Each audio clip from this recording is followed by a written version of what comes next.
Will the wonders never cease? It's time to be critical of Hume's argument about miracles. What are the limits here?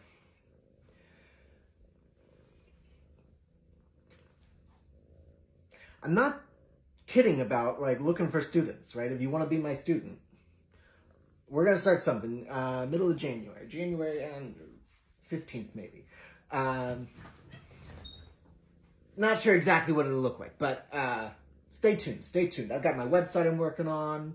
I imagine we'll need a Discord. I've already got the Zoom account and all that. So if you got ideas about where you'd like to see me, we'll work it out. And I need to get paid a little bit, but I'm definitely a fan of Radiohead and the pay what you will model. I don't want to, anyway, let's talk about Hume. What are the limits of this argument about miracles? After all, wonders do happen, right? Or do they? Right? So, Hume's argument is not suggesting that miracles don't happen.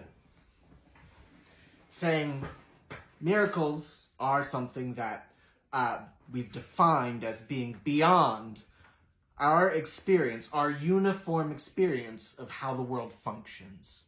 Remember, Hume's talking about, it's an inquiry concerning the human understanding. He's talking about the mind. It's kind of like Tom Cruise in A Few Good Men, right? It doesn't matter what's true, it matters what you can prove. Hume's not giving us the theory about what the world out there is like. He's discussing our access to it. All right, to miracles, right? You could find yourself in the unfortunate position of having firsthand experience that you don't doubt. That, no, you're in a clear mind. Sure, this could be the Matrix, but, my senses aren't altered at all, and I just had this firsthand experience. Yeah, that could happen, right? And then you might be in the unfortunate situation, like Abraham in Fear and Trembling, of not being able to turn to anyone for advice because no one should believe you. No one should believe you, even though it's true, right? Because the other people you're going to tell have no experience of that kind of thing happening, but they do have experience of people being wrong, right? So they're going to not trust you. And they're doing the right thing, epistemically, right? They're not supposed to, they shouldn't. Okay. Hume also has a little space for the possibility of believable testimony about miracles, right? Okay. He gives a little exception. It's always better to believe that the miracle that the testimony is false than that the miracle has occurred, unless you have a certain quality of testimony, such a high quality of testimony that, this is almost a quote, I think, it would be a greater miracle for that testimony to be false than for that wondrous thing to have happened. Imagine, like in Independence Day, right? Imagine an alien spaceship coming down and parking itself over the DC lawn. Huge one, right? What kind of testimony would that generate? Now, I could just tell you, you would see it. You could see some kind of report. Oh, this just in.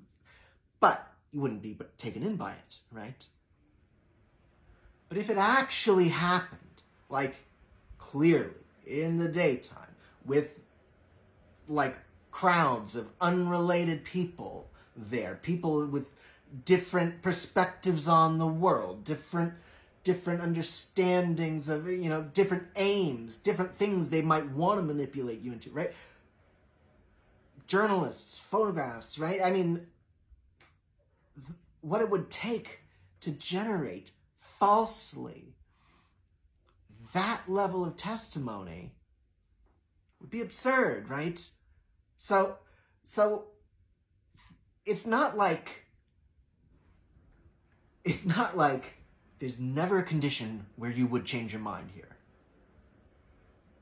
There are conditions. There are things that would convince you. There are testimonies that could be of such a high quality that they would convince you. But do you have that kind of testimony about these things? Unlikely, right?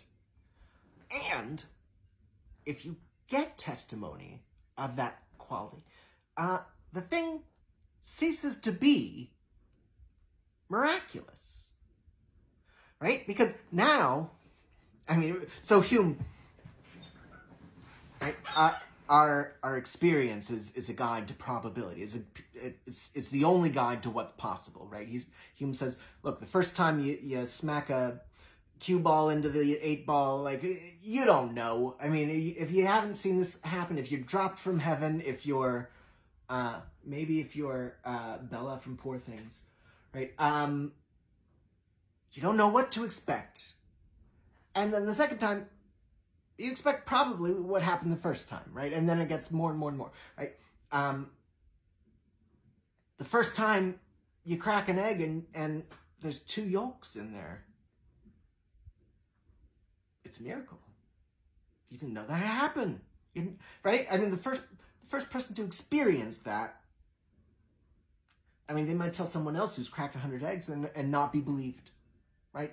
Not believe. I gotta see it to believe it. I gotta see it. I gotta get that firsthand experience, right? So,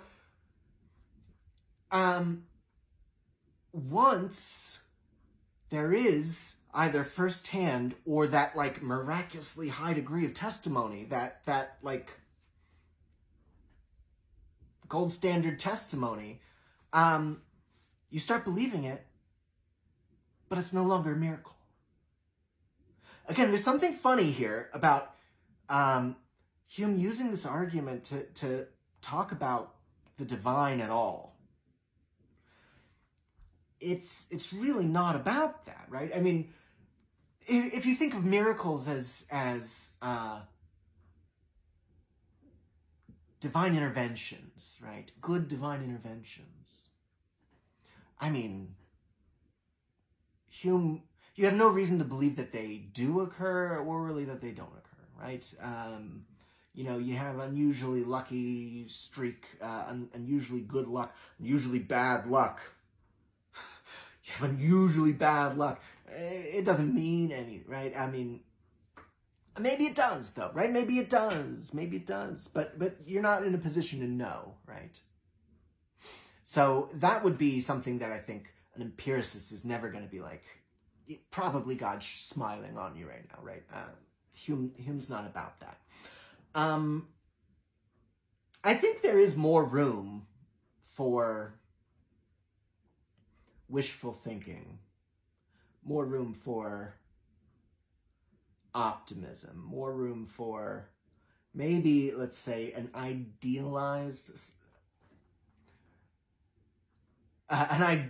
understanding of yourself in your place in the world. But there are dangers. When we get into the kind of pragmatics of religious belief, that's something we can talk about. Last thing. Panpsychist called me digestible, and it warmed my heart. Thanks.